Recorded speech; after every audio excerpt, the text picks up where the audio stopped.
What up, pilots? Let's talk about manual engine control and trimming in a Yak-1. I am in a Yak1b. This will be pretty much for anything that's a Yak series aircraft. Alright, so our engine's on already, so let's set our manual engine bind here. Here we go.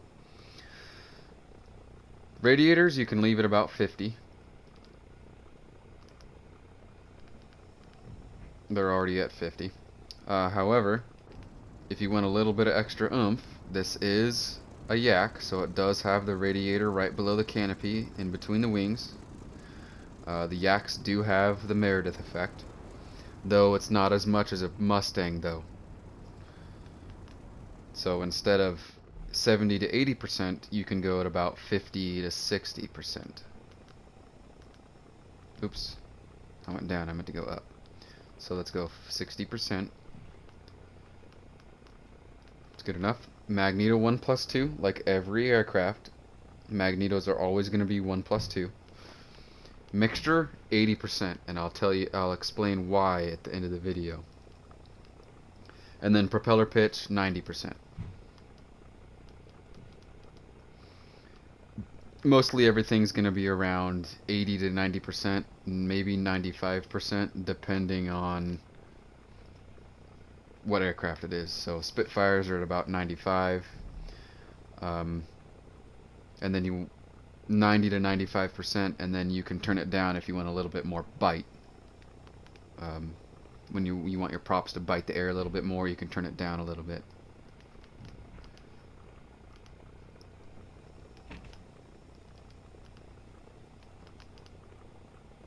So mixture 80, magneto, radiators. We do have superchargers, so that's going to be from supercharger gear 1 from takeoff to about 8 to 9,000 feet, and then supercharger gear 2 from about 8 to 9,000 feet on up. We do not have 3, we only have 2. So we're going to start at supercharger gear 1 since we're taking off. Throttle up about halfway.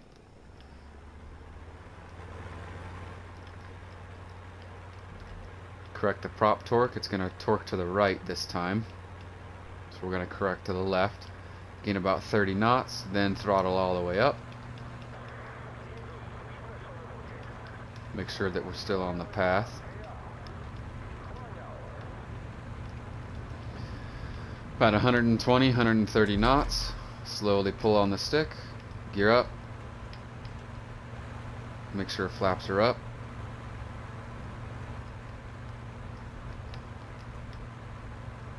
I don't think Yaks have takeoff flaps. They only have landing flaps.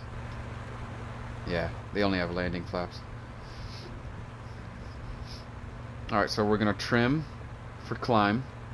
So we're torquing to the right, so we're going to trim aileron to the left and rudder to the left.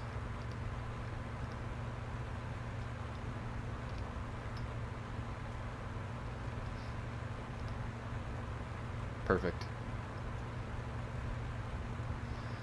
So Yak is a pure energy fighter. Don't try to outrun an American plane. Don't try to outrun a Tempest or a Typhoon. I wouldn't. The only American plane that I wouldn't try to energy fight or turn fight with is a P-36. Anything else though, you want to outmaneuver it in energy fight. So get above it, try to energy trap them. You can also outturn most American aircraft, unless they're really good with the use of their flaps and they know how to energy fight very well. You can out energy fight an American aircraft, but for sure don't try to outrun them, because they'll outrun you all day and outdive you all day too. Spitfire, Hurricane, 0. Don't bother turning with it. Just stay careful. Stay faster than them. Keep them below you. And that's pretty much a Yak. Pure energy fighter. It's right in the middle. It can outturn 109s. The Yak can. unless it's a heavier version of a Yak, like the ground attack version of a Yak. I think that's the Yak 7, the one with a 37 millimeter on it, or the 45 millimeter on it.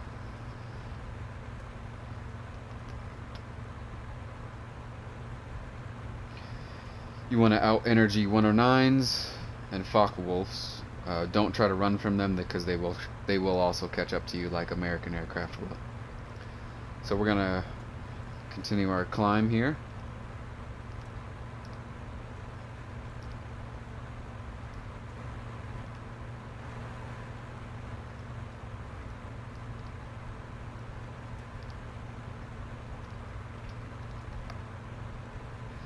We're at 8,000 feet, so supercharge your gear 2.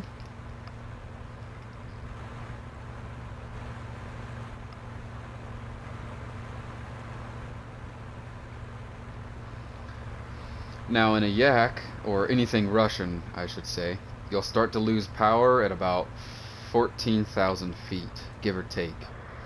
And the reason why you want to stay at 80% is because you'll have more power up high. So let's turn it to 85 and I'll show you why. Once we get to about 14, I think it's about 14,000, 13,500 feet, we'll start to lose power. Let's trim it out first at about, let's trim it out first in level flight at cruising speed first. Set it back to 80 real quick. Mixture. Prop pitch still at 90. Radiator still at 60. Okay. Alright, so now we're gaining speed, so we need to redo our trim. So set it back to 0. So it's wanting to go up and to the right. So we're going to trim down and to the left a little bit.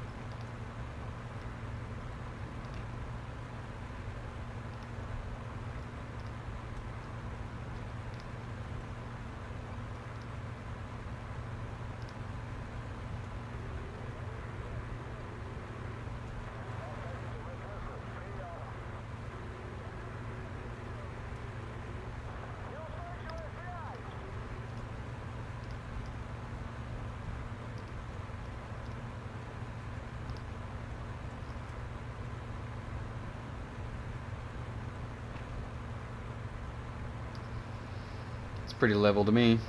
It's about as good as we're gonna get it. So save that trim. Now when you take it into a test flight, you'll still have elevator, but you won't have aileron or rudder. And we're about to leave the battlefield here. If it kicks us out of the map, that's fine. Alright, perfect. So that's actually nice because we're all the way on the end of the map. We're trying to climb up to when we lose engine power. So let's turn it back up to 85 and I'll show you why you want to keep it at 80%. You'll lose power quicker when you leave it at 85%. That's pretty much why. So let's trim up a little bit here. So instead of -8, let's go -2. And we're going to pretend that we can't mess with the elevator, or excuse me, the rudder or the aileron, since we're in a match, right? We're in a test flight, but I'm just messing with the elevator only like we're in an actual match. So at about 13,500 feet, 14,000 feet, you'll start to lose power. And this is with most Yak series aircraft.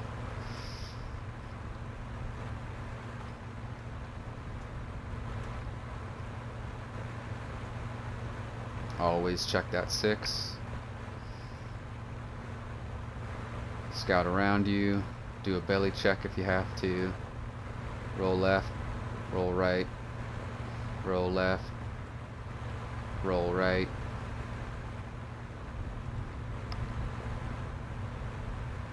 Be smooth on the stick.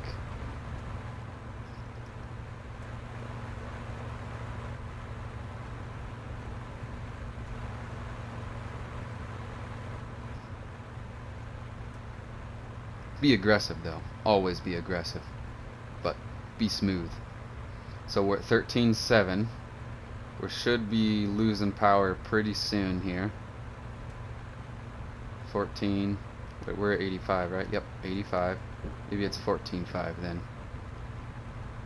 It should start sputtering any second now.